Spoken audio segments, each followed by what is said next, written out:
Salut Anthony d'abord, parce qu'on va te réintégrer Anthony. Ce qui a été fait contre toi est immonde il y a 2 mois. Il n'y avait aucune raison, et d'ailleurs ils n'ont jamais écrit les raisons pour lesquelles ils te suspendaient. Et 2 mois après, ils ont un tel embarras qu'ils n'arrivent toujours pas à l'écrire. Bon alors moi je suis un syndiqué depuis longtemps, et un inspecteur du travail pendant 30 ans. Et je sais trop bien ce qui est en jeu. Là, on était le 15 avril au cœur de la pandémie et on nous disait il faut se protéger, mais ils n'avaient pas de masque. Et toi, tu dis il faut des masques. Et Madame Pénicaud te sanctionne parce que tu dis il faut des masques. Donc, on ne peut pas ne pas communiquer à des millions de gens l'injustice qu'il y a dans cette décision. De toute façon, tout ce qui a été fait contre la pandémie, ça a été fait contre Macron. Le maintien du chômage partiel, c'était ce qu'il voulait abolir, le chômage partiel, en même temps qu'il cassait l'assurance chômage. C'est ce qui a permis à 12,5 millions de salariés de pouvoir survivre dans les 2 ou 3 mois qui viennent. Et il faut évidemment le prolonger, si possible avec 100% du salaire. Mais c'est le chômage partiel en refusant, en empêchant, en suspendant ce qu'il avait fait sur l'assurance chômage qui a permis de tenir. Macron voulait supprimer les cotisations sociales.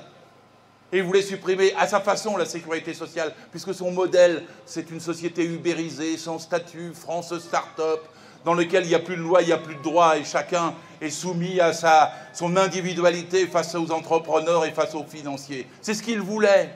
Mais qu'est-ce qui s'est passé? C'est que c'est ce qu'il y avait justement de sécurité sociale existante, c'est ce qu'il y avait justement de santé et d'hôpitaux encore qui résistaient. Avec Macron, c'est facile, il y avait un pognon de dingue, mais il n'y avait pas de seringue. Il y avait des FDO, mais il n'y avait pas de sto. Il y avait des casques pour les policiers, mais il n'y avait pas de masque pour les salariés. Il n'y avait pas de blouse. Il n'y avait pas de gants. Il n'y a pas de curare. Il n'y a pas de médicaments. Il n'y avait pas de lit. Il n'y a pas de respirateur. Et il n'y a pas assez de soignants. Si on a survécu, nous avons perdu 30 000 des nôtres dans le pays, d'après les chiffres officiels. Si on a survécu, c'est malgré la politique de Macron. Et c'est pareil aussi dans tous les autres domaines, quand on étudie de près, parce qu'il y a le chômage et la sécurité sociale, et maintenant vous avez ici l'inspection du travail. L'inspection du travail intervient pour dire quand même on doit protéger les salariés qui continuent à travailler. Et qui continuent à travailler? Macron lui-même l'a dit, ce sont ces métiers essentiels qu'on ne rémunère pas bien.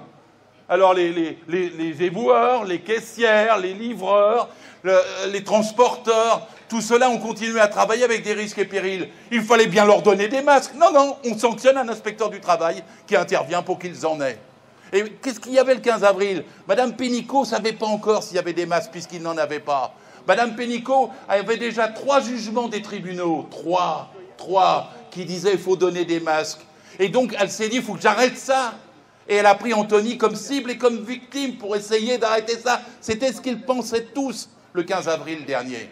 Et évidemment, ils ont été démentis. Ils ont été obligés de faire des masques plus tard, des respirateurs plus tard, de se battre pour du curare, de se battre pour des médicaments, et de chercher partout des aides-soignants qui venaient en renfort. Et donc, c'est la même bataille de ceux qui se sont défendus, de tous les salariés qui ont été aux premières lignes, au premier rang. C'est la même bataille que celle de défendre aujourd'hui Anthony. C'est même un symbole de ce point de vue, puisqu'il concentre tout, le droit du travail, la défense de la santé, la défense des salariés, et qu'il résiste en même temps à la politique de Macron qui nous sacrifiait tous. Et même, il voulait nous sacrifier. Réfléchissez une seconde sur les retraites. On devait avoir plus que 14% du produit intérieur brut consacré à nos retraites. Ben heureusement que ce n'est pas passé, hein, parce que le produit intérieur brut baissant de 12%, vous n'auriez plus que 14% de 88%. On peut réfléchir facilement à ce que ça veut dire comme contraction sur le plan des retraites quand vous indexez vos retraites sur le produit intérieur brut. Tout ce qui a été fait par notre peuple, par notre classe sociale, par le salariat pour résister pendant la pandémie a été fait contre la politique de Macron, d'Édouard Philippe et de Madame Pénicaud. Et quand on défend Anthony Smith pour qu'il soit intégré, c'est une façon de commencer à mettre les points sur les i pour que ceci ne continue pas. Le Code du travail...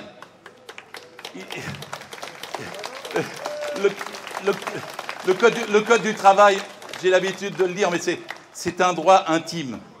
C'est un droit vital. Il a 100 ans d'existence. Il est fait de sueur et de sang. Il est fait de lutte et de larmes. À l'origine, c'était la catastrophe de Courrières. Vous avez 1099 morts une seule fois. Le patron a refusé, bien que les annonces du coup de poussier la veille aient pu l'alerter, de faire cesser le travail. Et les salariés se sont battus. Il y a 15 survivants, alors qu'ils avaient arrêté de les rechercher dans le fond de la mine, qui sont sortis 15 jours plus tard. Il y a eu un tel choc dans l'opinion à cette époque-là qu'il a été dit qu'on allait constituer un ministère du Travail. Et le ministère du Travail, c'était déjà sur le thème « plus jamais ça ». C'est-à-dire, pour dire aux salariés, vous n'êtes pas des bandants de l'entreprise. Il faut vous protéger de ce qu'exigent les entreprises, parce qu'elles exigent le profit, la plus-value, les dividendes, et vous renverront à la mine si vous n'avez pas des droits pour vous défendre. Et l'inspection du travail, c'était aussi ça. Et le Code du travail en 1910.